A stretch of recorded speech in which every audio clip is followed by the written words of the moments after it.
wow. It's like, how did we get here? So, I don't even know how to start this vlog because it's so crazy how I even got to this place in the first place, but it's also unknown on how this is gonna end. So let me just start with how we got here in the first place, okay? So as you can see, I am at a hospital. This is my room. Here's that area, TV. I'm sitting on my bed, being monitored. Baby's being monitored. I've got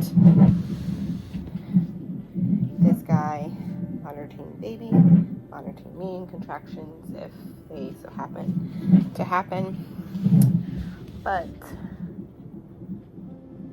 okay, good. Just checking to make sure that her heartbeat is still being monitored. But anyways, okay, so long story short, I went in for my 29-week prenatal appointment yesterday. As you guys know, I have hypertension, gestational hypertension, and so I talked about that during my labor induction video and how I'm going to be induced at 37 weeks because of it. So I have a lot of appointments that I have to go to monitor my blood pressure, etc., etc. So yesterday was one of my appointments, and yesterday was my birthday. Yes, I turned 35 yesterday. I had my prenatal appointment in the morning. It was at 9 a.m. I went in for my ultrasound, and sorry, I'm so out of breath. Let me catch my breath. Okay, I think I caught my breath. So yeah, I went into my ultrasound, and as she was looking at baby, she had noticed that her stomach was really small. She was in the 6th percentile, and they get concerned about baby's growth when they're not above the 10th percentile. So this was new to me, and sometimes with high blood pressure, it can constrict nutrients and blood flow to the baby and cause the baby to not grow, and so that's concerning. And so that kind of popped up in my head. So I went to my midwife, and she was checking my vitals and doing all the things, check my blood pressure. It's high, and she checked it 3 times to kind of get an average. It's still high. So at that point, she had suggested going to labor and delivery, which when she said those words, I literally had a panic attack. I'm like, WTF, why are we going to labor and delivery? And so she's like, let's just make sure everything is okay with baby. Let's just monitor baby. I'm gonna move this back because I feel like I'm just so like all up in your grill. That's not cute. Okay, so she's like, let's just go there, let's just get monitored, okay? So I go to labor and delivery, and I tell them kind of what's going on, and she said, okay, well, let's monitor you for 4 hours. And I'm like, 4 hours? I'm freaking out, I'm panicking, I'm stressing, I'm crying. I'm trying to get my husband Brandon to come over because he's at home with the kids. The kids can't come because of COVID, and it's not helping my blood pressure, obviously, because I'm stressed the fuck out about this situation. And so he arrives finally. That calms me down a little bit, but they're checking my blood pressure, and they had suggested putting me on magnesium to kind of help control my blood pressure, and also to help make sure that I don't have a seizure because my blood pressure was so high. So I got on magnesium, and then I got a steroid injection to help with baby. And then at one point she checked my blood pressure, and it just like skyrocketed. Like it went into like the danger zone. I think it was like 170 something over 110, which is like danger, danger, danger. Okay, so at that point they had suggested putting me on a blood pressure medication, and I didn't respond to it right away. So they had to pump a lot of that medication into me to bring my blood pressure down.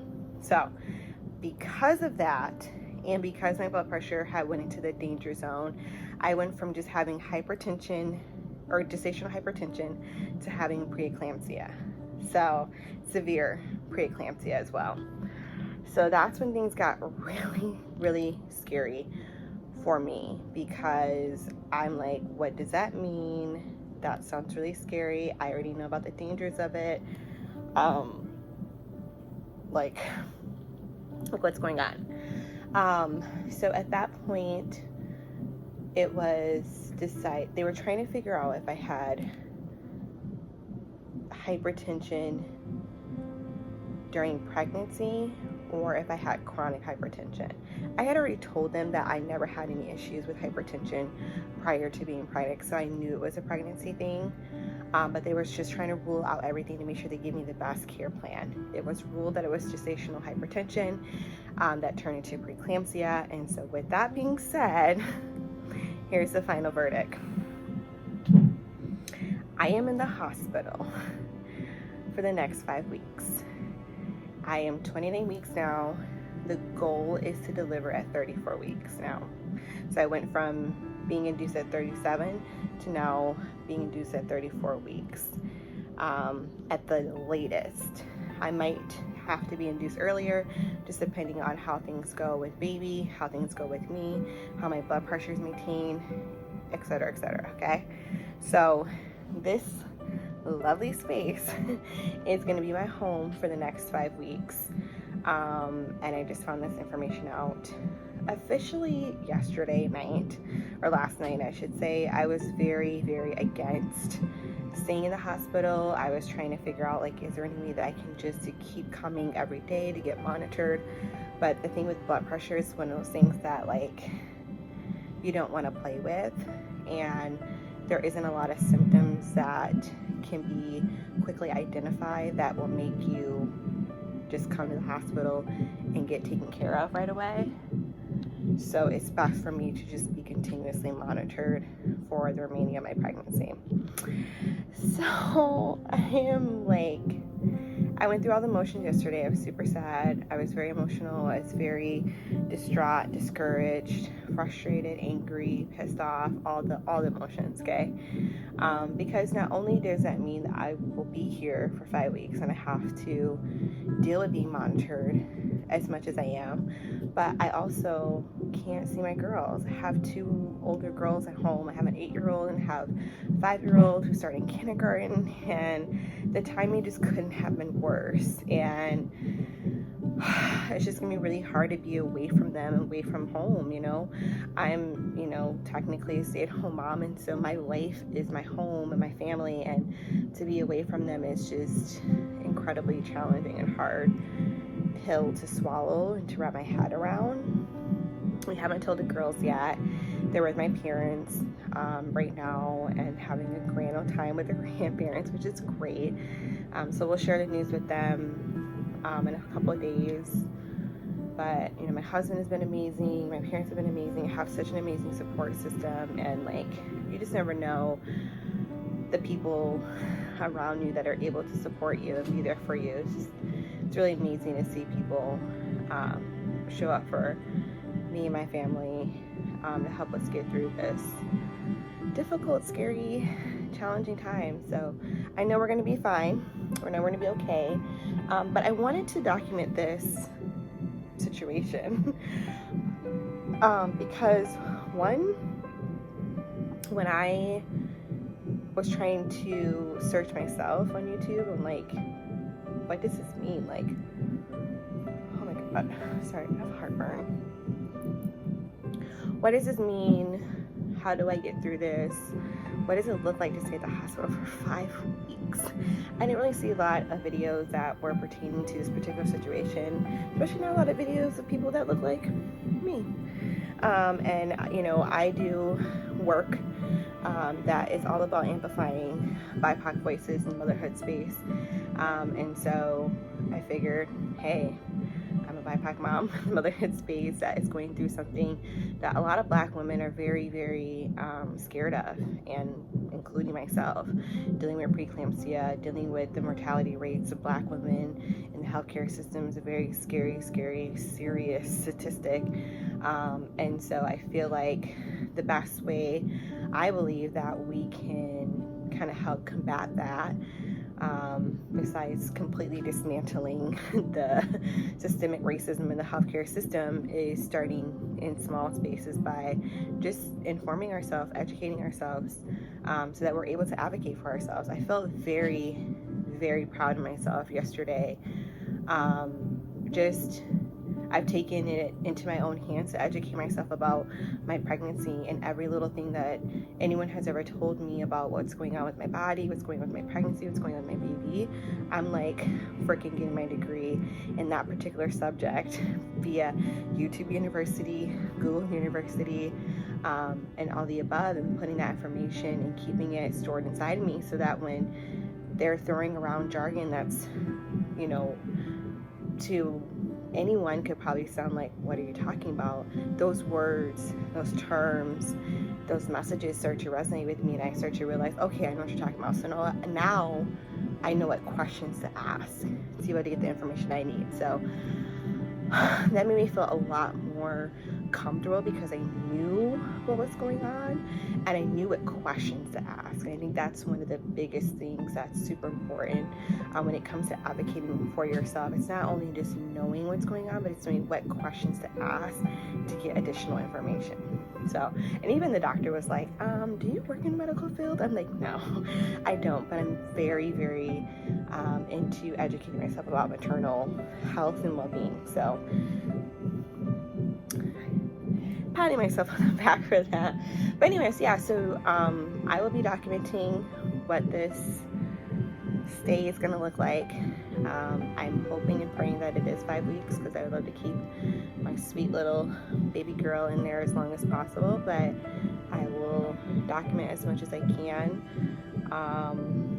for the remaining of this pregnancy. And then, you know, she's going to most likely go to NICU, which is going to be a whole new experience as well. So I'll be documenting that and just keeping you guys updated and informed so that, you know, hopefully my goal is to make a mama out there feel less alone in this journey of dealing with either hypertension or preeclampsia or having just kind of a pregnancy scare.